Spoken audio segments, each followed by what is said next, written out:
करने वाली हमारी माताएं एवं बहनें, हमें प्यार देने और हमारे बुजुर्ग हमारे साथ खेलने और हमारे नन्हे मुन्ने भाई हैं। इस पांडाल में सभी मूर्तियां समान हैं। एक दिन माता कश्यप ऋषि के पास जाती है और कहती है, स्वामी मुझे संतान की प्राप्ति करवाओ। महाराज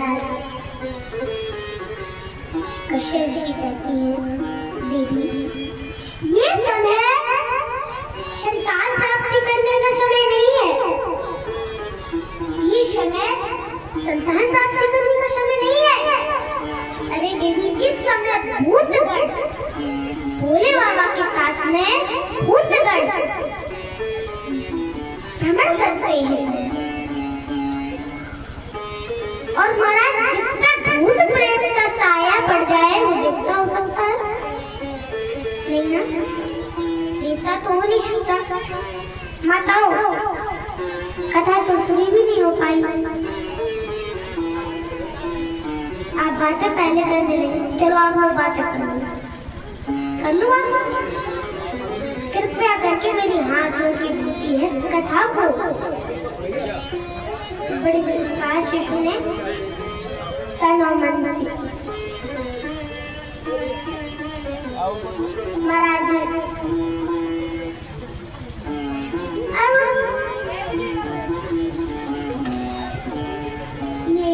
कृपया ध्यान दें भैया, जो उसी गांव के अवनीश कुमार जी हैं, जो ये देवी जी का सम्मान करना चाह रहे हैं। जय श्री राधे। और अपनी धर्म पत्नी सहित आए हैं और सभी लोगों का सम्मान करना चाह रहे हैं। जय श्री राधे।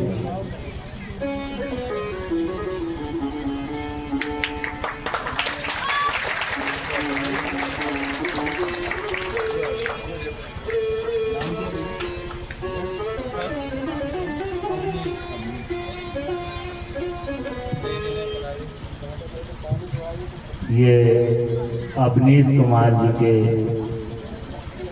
कर कमलों से देवी जी को मुकुट पहनाकर और हमारे सभी स्टाफ को एक एक राधा सिंह चुनरी देके ये सम्मान कर रहे हैं। भैया बड़े ही भगवान से कामना करता हूँ इसी धर्म गति पर चलते रहें और ये सभी को कुछ मुद्राएं देके सम्मानित कर रहे हैं। भगवान से कामना करूंगा इनके धर्म की ओर हाथ यूं ही बढ़ते रहे और भगवान उनको सद्बुद्धि प्रदान करे। बोलिए वृंदावन बिहारी लाल की, राधा रानी की, कृष्ण भगवान की जय हो, कन्हैया लाल की।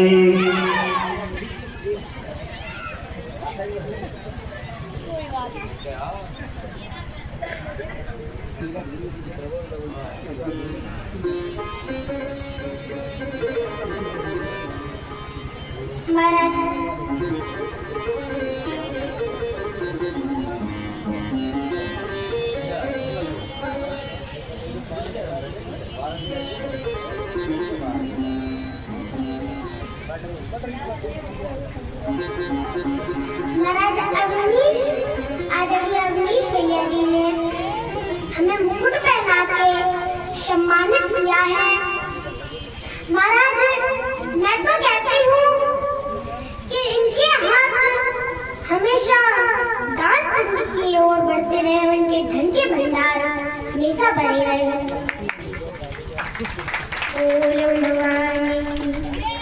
जय हो। महाराज परीक्षित जी,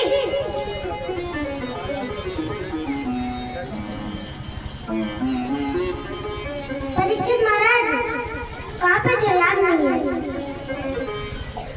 कहाँ पे थे? प्रहलाद की कथा थी, भक्त प्रहलाद की। हम थे कहाँ पे?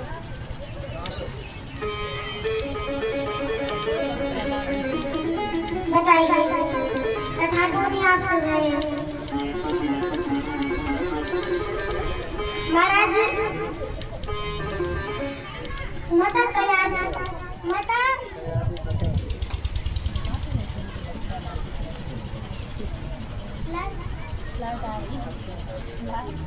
चालू बेटा चालू।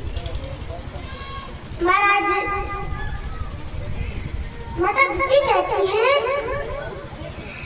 कि स्वामी मुझे संतान की प्राप्ति करवाओ। तो महाराज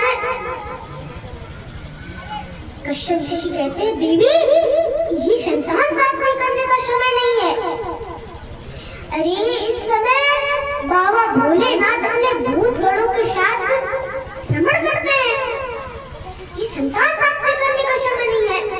महाराज माता कयादू तो जिद करने लगे।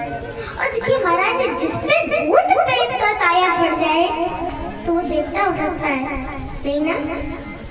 देवता तो हो नहीं सकता महाराज। लेकिन यहाँ पर माता थी जिद करने लगी।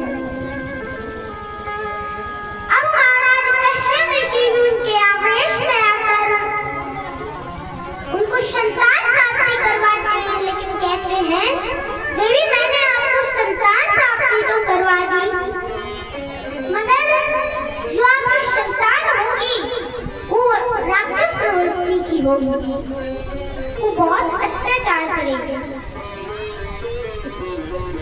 महाराज इतना सुन के तो माता कयादू रोने लगती है। माता दीदी रोने लगती है। तो महाराज कश्यप ऋषि कहते हैं देवी आप रोइए नहीं।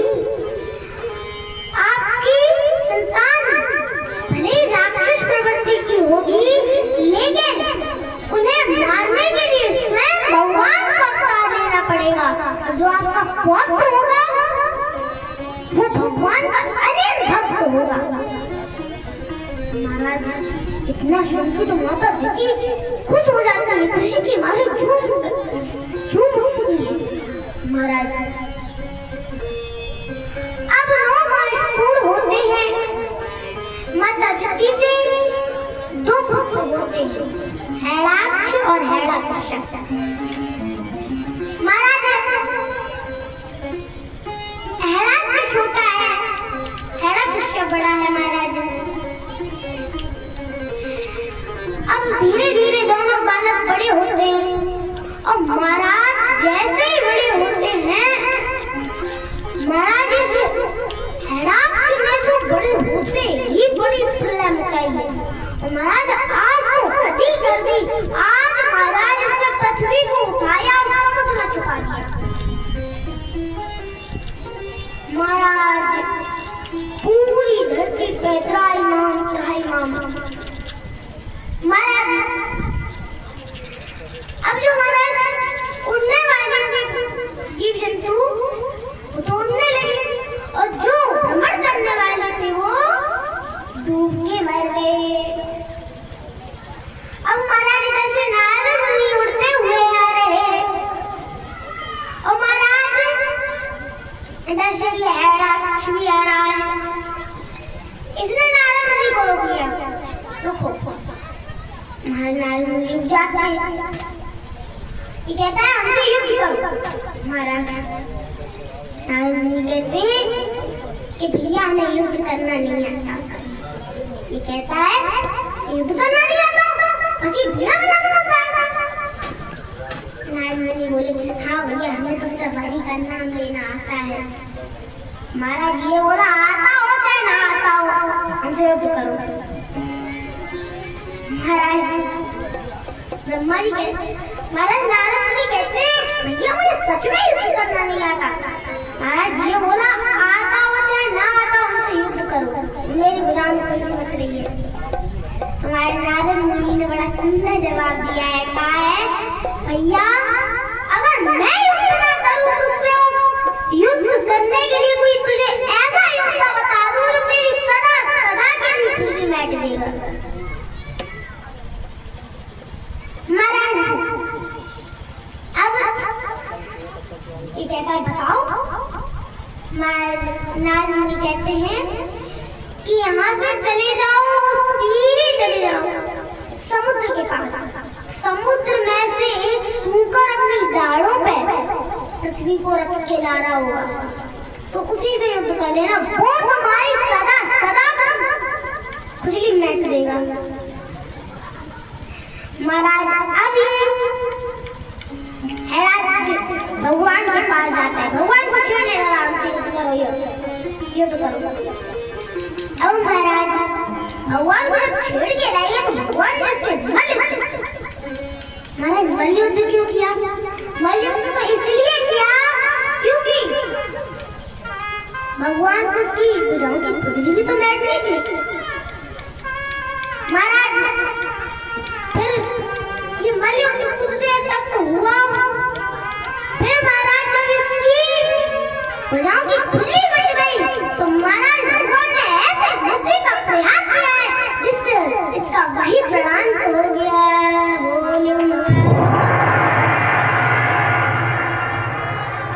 महाराज इसका वही प्राण हुआ। इधर से महाराज नारद मुनि भी आ गए और बोले भैया अब तेरी खुजली सदा सदा पर मिट गई, अब कबू नहीं करेगी। महाराज यहाँ से सुखदेव मुनि कहते हैं राजा परीक्षित अब आइए एक छोटा सा भजन कि सभी माता रानी नृत्य करेंगी कि मीठे रस से भरी होरी, मीठे रस से भरी होरी राधा रानी आगे, राधा रानी आगे, मन हरो करो यमुना जी पानी लागे।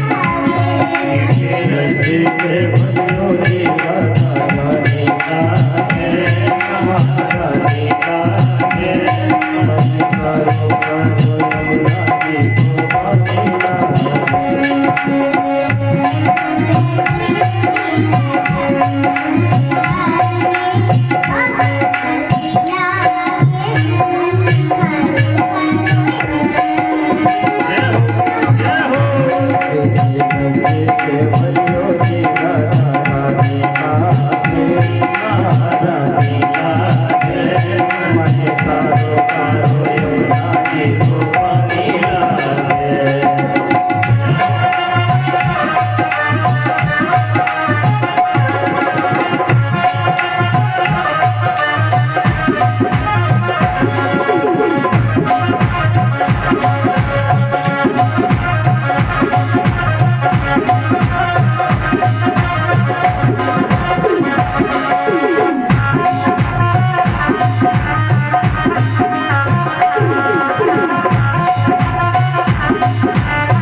जी के पास गए, बोले महाराज जी अपना चेला बना संत जी का बन जाओ। और महाराज संत हृदय नवनीत समान, संत जी ने कहा बन जाओ। अब महाराज वो दोनों पुरुष चेला बना, फिर बोले कि महाराज जी एक बात बोले, बुरा ना लगे। भला संत जी का बोलो। तो दोनों ने कहा महाराज जी आपके भगवान में ना थोड़ी बुद्धि कम है। महाराज संत जी ने कहा गुरु नीचे लाई मिले। संत जी ने कहा अहो बाप तो आपका दर्शन महाराज। अब ये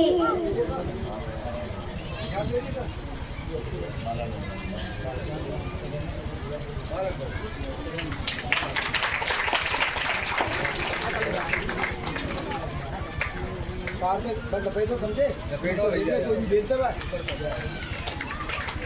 और ये साथ ही साथ इसी ग्राम लोहिया के बसने वाले हमारे शास्त्री जी, अटल बिहारी शास्त्री जी, जो अपनी माँ के साथ देवी जी का माल्यार्पण करके मुकुट पहना के सम्मान कर रहे हैं।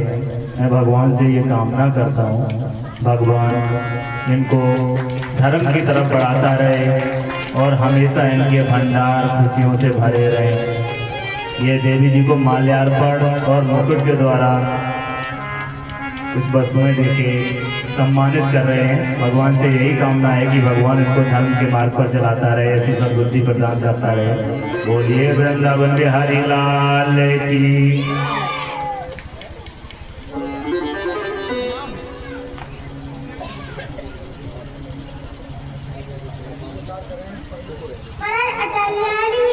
शास्त्री जी ने हमें मुकुट और पैसों का हार चढ़ा के सम्मानित किया है।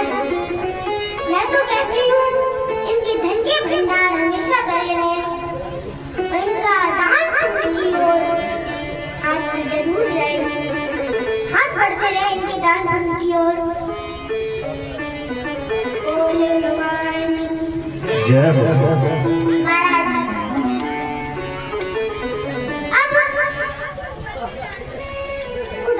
कहते हैं कि महाराज जी आपके भगवान में थोड़ी बुद्धि कम है। महाराज संत जी मन में सोचते हैं कि गुरु चेला नहीं गुरु ही मिले। तो संत जी कहते हैं आओ वहां तो आपका दर्शन हुआ। महाराज अब दोनों पुरुष बोले अच्छा आपका विश्वास नहीं हो रहा, अभी अभी उनकी गलतियां दिखाएंगे आपको, अभी दिखा रहे अभी दिखाएंगे। और महाराज दोनों भाई निकल गए, वो दोनों पुरुष भगवान की गलतियां निकालने को चल रहे हैं। महाराज अब गलतियां निकालते जा रहे हैं। देखो ये गलती वो गलती ये गलती लिखी नहीं अभी कोई। फिर एक गांव में गए, उसमें क्या देखा कि एक छप्पर पर एक बेल पड़ी हुई, उस बेल पे बड़े बड़े बड़े कद्दू है। अब महाराज ये बोला, एक पुरुष बोला जो लिखवा रहे थे, वो बोले कि देखो मैंने कहा था ये कद्दू है, देखो इतनी नाजुक सी। इसने कहा जो गलती निकालने वाले भैया जी ने लिखो गलती नंबर है, और कहा देखो है ना देखो इतनी नाजुक सी बेल, उस पे इतने मोटे इतने बड़े महाराज अब आगे बढ़ते हैं, सोचते हैं थोड़ा विश्राम कर ले। महाराज एक बागीचे से होके जा रहे थे, कहा कि ये विश्राम कर लेते।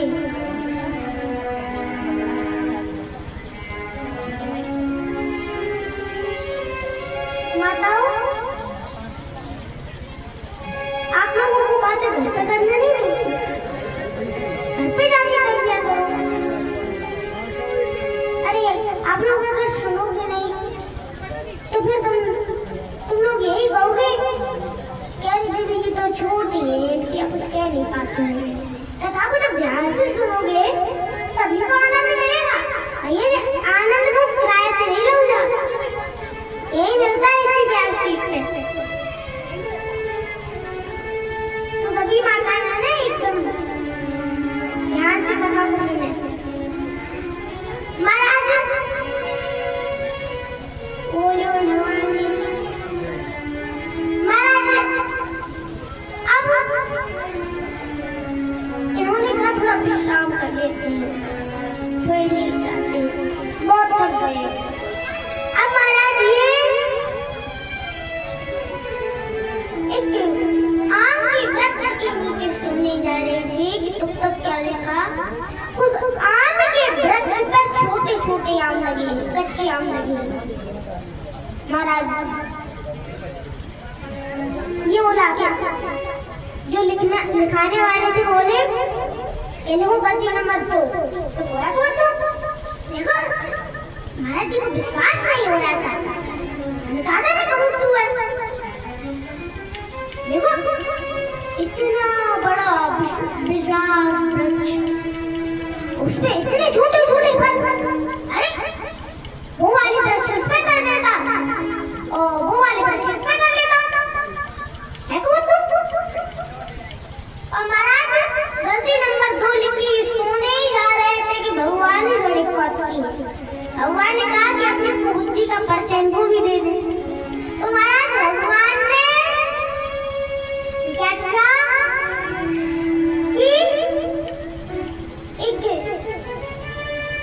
ऐसी हवा का झोंका चलाया है जिससे एक आम उस व्यक्ति की नाक पे गिरा। महाराज धड़ों से नीचे गिरा। महाराज नाजुक साऊंगा आज के जमाने का आदमी, महाराज मूर्छित हो गया।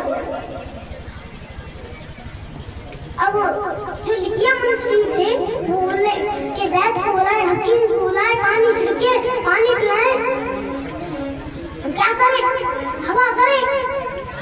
तो महाराज जो लिखवाने वाले थे वो बोले कि कुछ ना करो, पहले वो दोनों गलतियां काटो, पहले वो दोनों गलतियां काटो, एक भी नहीं। महाराज वो दोनों गलतियां काटो, अगर वो वाले फल अगर गिरते तो हम गलती कटवाने लायक ही नहीं रहते। जय हो महाराज।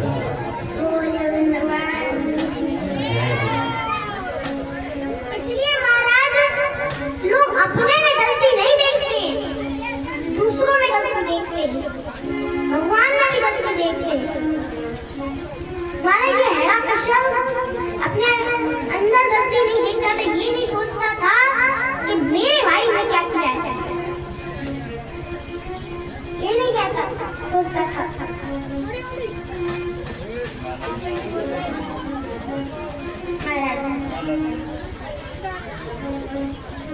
शांति का सही जवाब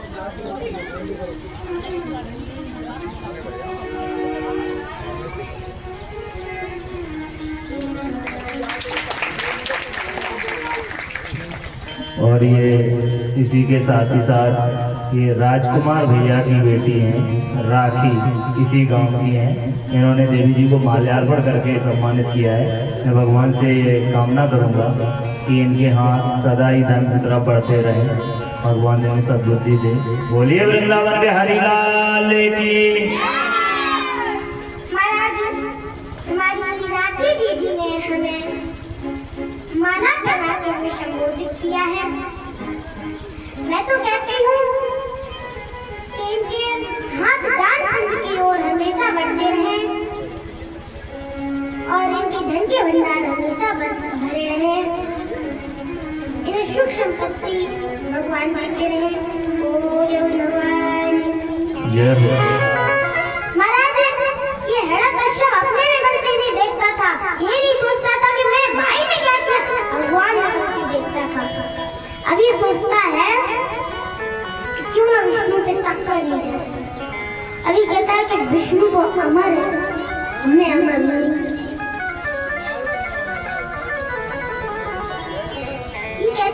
विष्णु तो अमर है लेकिन मैं अमर नहीं हूँ, मुझे भी अमर होना होगा। उसने कहा मैं ब्रह्मा जी की तपस्या करूंगा। और महाराज ये ब्रह्मा जी की तपस्या करने के लिए जाता है कि महाराज तभी एक सुक्का बच्चा नारायण नारायण कह रहा था। उसको बहुत क्रोध आया और ये उसको जैसे मारने के लिए उद्यत हुआ वो सुक्का बच्चा उड़ गया। अब महाराज ये लौट आया, इसने कहा बहुत बुरा था, बताओ मुझे तपस्या करने नहीं आने दिया, ऐसा कहता हुआ आ रहा है।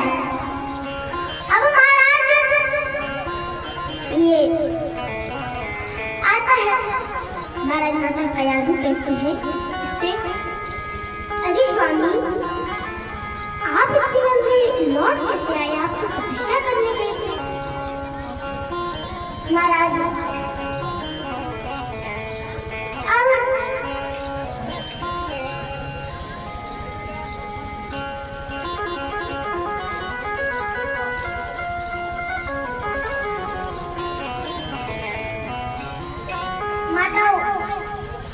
थोड़ा ध्यान से सुने।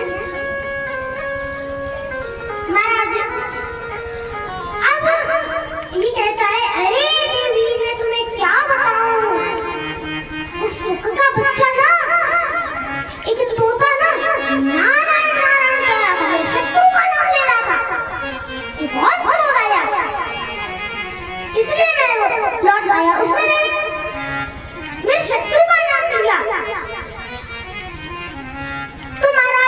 माता कयाधु कहती है कि पहली बार भगवान का नाम लिया है। मन में सोचती है कि पहली बार भगवान का नाम लिया है इन्होंने, ज्यादा नहीं तो 108 बार तो बुलवाई, एक माला धोई। महाराज माता कयाधु कहती है बहुत बुरा काम होता, बताओ नारायण नारायण कह रहा था, स्वामी तो तपस्या करने नहीं जाने दिया। अब महाराज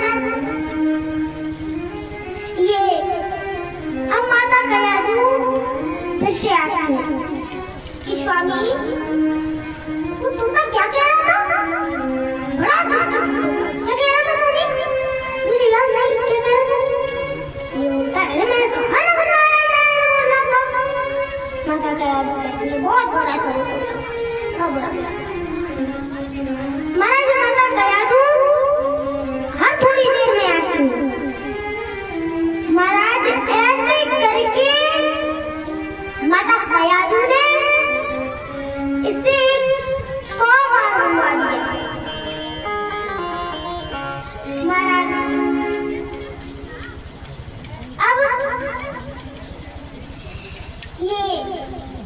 अब महाराज ऐसा करते करते ये क्रिया करते करते शाम हो गई। अब माता कयाधु वापस आती है। अब माता कयाधु को थोड़ा डर भी लग रहा है। माता कयाधु कहती है बस 8 बार और बुलवा दिया काम हो जाएगा। अब माता कयाधु को इसके पास जाने में डर भी लग रहा है क्योंकि ये बहुत क्रोध में आ गया था। महाराज माता कयाधु दूध का पात्र लेके इसके पास जाती है और कहती है स्वामी मैं भी ना इन बच्चों के साथ रह रह के बड़ी भुलक्कड़ हो गई हूँ। अरे स्वामी ये बच्चे पूरा दिन लड़ते झगड़ते हैं इसलिए मैं बड़ी भुलक्कड़ हो गई हूँ। वो स्वामी वो तोता क्या कह रहा था, बड़ा दुष्ट था। क्या कह रहा था वो तोता? महाराज इसने कहा मैंने कहा ना वो नारायण नारायण नारायण कह रहा था। महाराज माता कयाधु कहती है अब नहीं आऊंगी। मन में सोचती अब नहीं आऊंगी मैं, मेरा काम होगा। माता कयाधु कहती हाँ वो नारायण नारायण बोला था, स्वामी मुझसे गलती होगी अब नहीं आऊंगी, माफ करना महाराज। और उसी रात हमारे भगवान के अनेक भक्त प्रहलाद आ रहे हैं। महाराज अब प्रहलाद जी आ रहे हैं। अब महाराज 9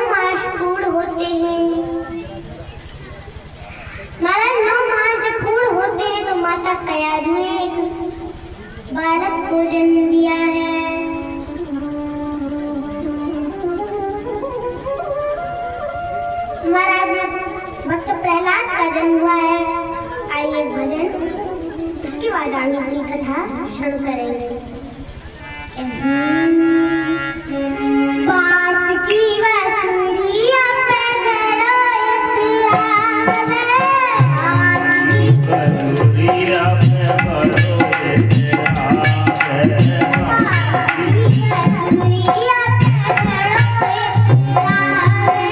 बांस की बांसुरिया पे घड़ो इतरावे।